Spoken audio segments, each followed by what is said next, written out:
लाल रंग के पशु पर बैठी वेश्या। 666 की पहचान।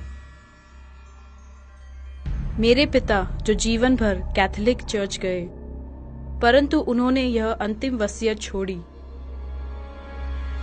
उसमें से निकल आओ। लाल रंग के पशु पर बैठी वेश्या पृथ्वी पर कौन है? और 666 की पहचान क्या है? बाइबल में स्त्री का अर्थ चर्च है, इसलिए वेश्या का अर्थ मसीह विरोधी चर्च है जो अपने पति मसीह का पालन नहीं करता।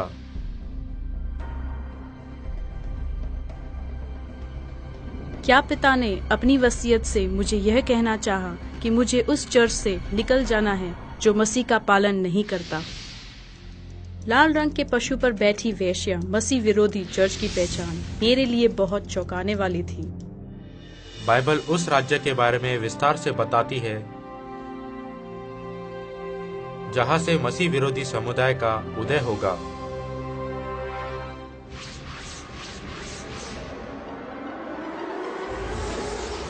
मूर्ति का सोने का बाग और पंख समेत सिंह वैभवशाली बेबीलोन को दर्शाता है। मूर्ति का चांदी का बाग और रीछ उस मादी फारस को दर्शाता है जो 3 राज्यों को क्रूरता से नष्ट करके उदय हुआ। पीतल का बाग और पंख समेत चीता उस ग्रीस को दर्शाता है जिसने फारस को जीतकर 8 वर्षों में बड़े साम्राज्य का निर्माण किया। मूर्ति का लोहे का भाग और 10 सींगों का जंतु शक्तिशाली राज्य रोम को दर्शाता है जो बाद में 10 राज्यों में विभाजित हुआ। बाइबल ने भविष्यवाणी की है कि मानव जाति के इतिहास के सबसे शक्तिशाली राज्य रोम से मसीह विरोधी समुदाय प्रकट होगा। उन 10 सींगों का अर्थ यह है कि उस राज्य में से 10 राजा उठेंगे और उनके बाद उन पहलों से भिन्न एक और राजा उठेगा जो 3 राजाओं को गिरा देगा। सन 493 ईस्वी हेरोली पोप के द्वारा नष्ट किया गया। सन 534 ईस्वी वैंडल्स पोप के द्वारा नष्ट किया गया। सन 538 ईस्वी ऑस्ट्रोगॉथ्स पोप के द्वारा नष्ट किया गया। भविष्यवाणी के अनुसार रोमन पोप के द्वारा 3 राज्य नष्ट किए गए। बाइबल ने भविष्यवाणी की है कि मसीह विरोधी चर्च परमेश्वर के लोगों को सताएगा और परमेश्वर की व्यवस्था को बदलेगा। वह परमप्रधान के विरुद्ध बातें कहेगा और परमप्रधान के पवित्र लोगों को पीस डालेगा और समयों और व्यवस्था के बदल देने की आशा करेगा। बाइबल की 10 आज्ञाएं, कैथोलिक चर्च की 10 आज्ञाएं। उन्होंने दूसरी आज्ञा तू अपने लिए कोई मूर्ति खोदकर न बनाना को निकाल दिया। उन्होंने सबत के दिन को प्रभु के दिन में बदल दिया। उन्होंने 10वीं आज्ञा को 2 भागों में बांट दिया। किस धार्मिक समुदाय ने परमेश्वर के समयों और व्यवस्था को बदल दिया? Roman Catholic church.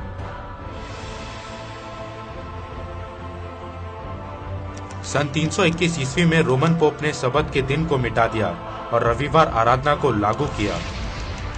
सन 325 ईस्वी में रोमन पोप ने फसह के पर्व को मिटा दिया। सन 354 ईस्वी में रोमन पोप ने क्रिसमस की शुरुआत की। सन 431 ईस्वी में रोमन कैथोलिक चर्च ने क्रूस और मरियम की मूर्ति की शुरुआत की।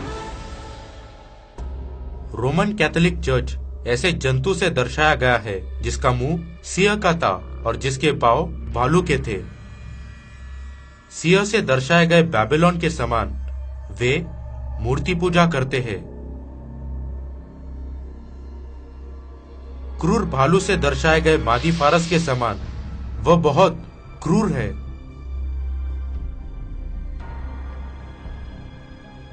क्योंकि रोमन कैथोलिक चर्च ने 5000 लोगों को विधर्मी और चुड़ैल कहकर मार दिया। तब अंक 666 रोमन कैथोलिक चर्च में किसको संकेत कर रहा है?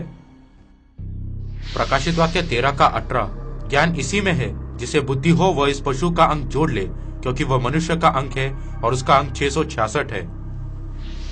पोप की टोपी में लिखे हुए अक्षर विकारियस फिलिडे, जिसका लैटिन भाषा में अर्थ है परमेश्वर के पुत्र का मध्यस्थ। लैटिन भाषा में विकारियस फिलिडे का अर्थ है परमेश्वर के पुत्र का मध्यस्थ। यह पोप का सरकारी नाम है। यदि हम इन लैटिन शब्दों के अंकों को जोड़े तो ये 666 है। इसलिए 666 पोप है, रोमन कैथोलिक चर्च का प्रधान।